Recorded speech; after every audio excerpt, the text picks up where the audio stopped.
back to my channel. So for today's video, I actually had the greatest idea ever. Well, I've been planning it, but I didn't think that today would be like a day that I would film, you know. So I actually just got off work about an hour ago. I changed out of my scrubs already. I put some comfy clothes on and excuse my clothes in the back. I'm currently doing some laundry. And anyways, so today I decided, okay, today's Saturday. Today it's slow in the office. So I have decided to do a day in the life of a medical assistant part 2. And I'm so excited to upload this. Today was actually the perfect day to film at the office because we were actually really slow today. We only had a couple patients, so I was like, you know what, I'm gonna take this opportunity to go ahead and film them and show them a little bit more in depth of what the office actually looks like. In my last previous video, I actually showed you guys one side of the office, which is the suite next door where I currently work. But every other Saturday I work with the provider. Oh my god, I'm sorry. I feel like I ate cookies and like, I don't know, I feel like I can't swallow right. Anyway, so every other Saturday I work with the provider. We do hydrogen breath test samples. So I was like, you know what, today's like the perfect day to film. Like, I'm gonna go ahead and show them like a little bit more in depth of the office, of what I do on Saturdays, and just the whole process of what it's like. So I'm so excited because I actually was able to film the other side of the office, and I also got to film a little tiny bit of the endoscopy center. So I'm so excited for that, guys. I can't wait until to show you guys. It was really fun making these videos. I love making like medical assisting videos. It's so fun. I'm sorry if my eyebrows look kind of weird today. It's because I'm currently gonna go get them done, so I haven't even shaded them in. So yeah, that's why. And I'm sorry if you hear cars pass by. My window is literally by the street and my camera is placed on the window, so I'm sorry about that. I hope you guys can hear me.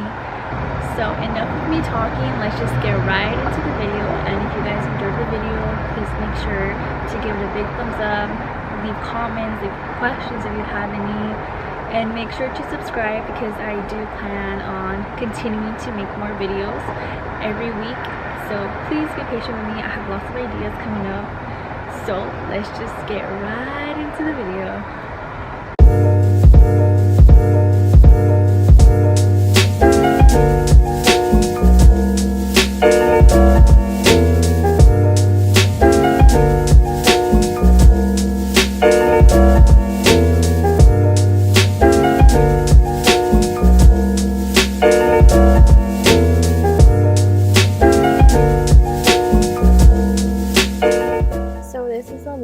Where patients wait to check into the endoscopy center or to simply check in for an office visit.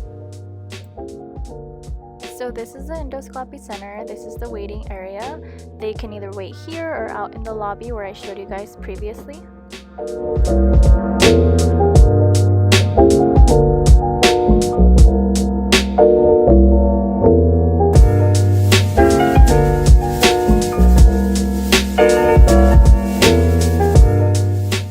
So this is what the office looks like. This is office number 2.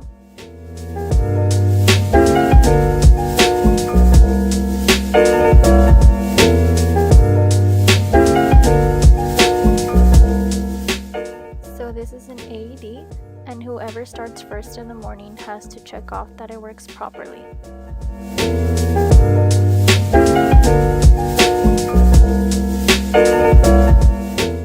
Finally got an automatic blood pressure cuff, and it's way easier to use when I'm taking vitals for the patient.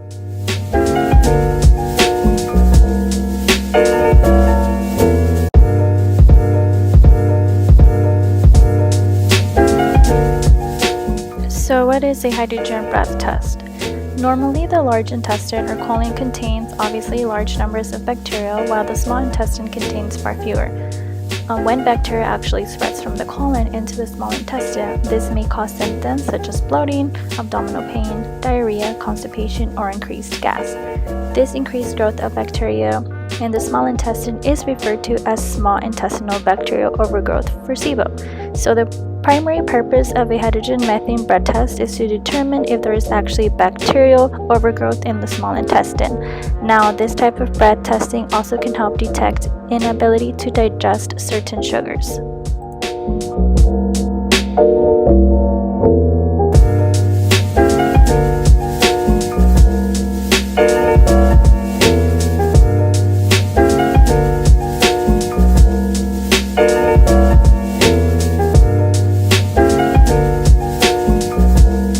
So to test for small intestinal bacterial overgrowth, the patients will swallow water containing a small amount of lactulose, a sugar that obviously humans cannot digest, but bacteria actually can. Once the lactulose reaches a part of the intestine with enough bacteria to digest it, the bacteria will produce hydrogen or methane gas, which are then absorbed into the bloodstream and eliminated through the lungs in your breath.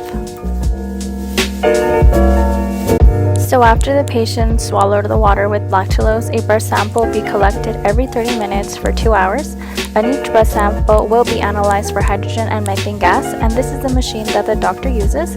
If bacteria have overgrown in the small intestine, increased hydrogen or methane will be found in the patient's breath sooner than in someone without small intestinal bacterial overgrowth. So breath testing can also be used to determine whether a person cannot digest the sugar, lactulose, fructose, or sucrose.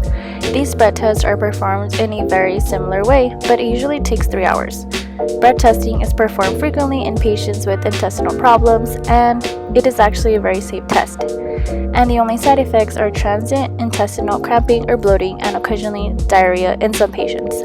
Very infrequently, these symptoms may be prolonged or may start after the test has been completed.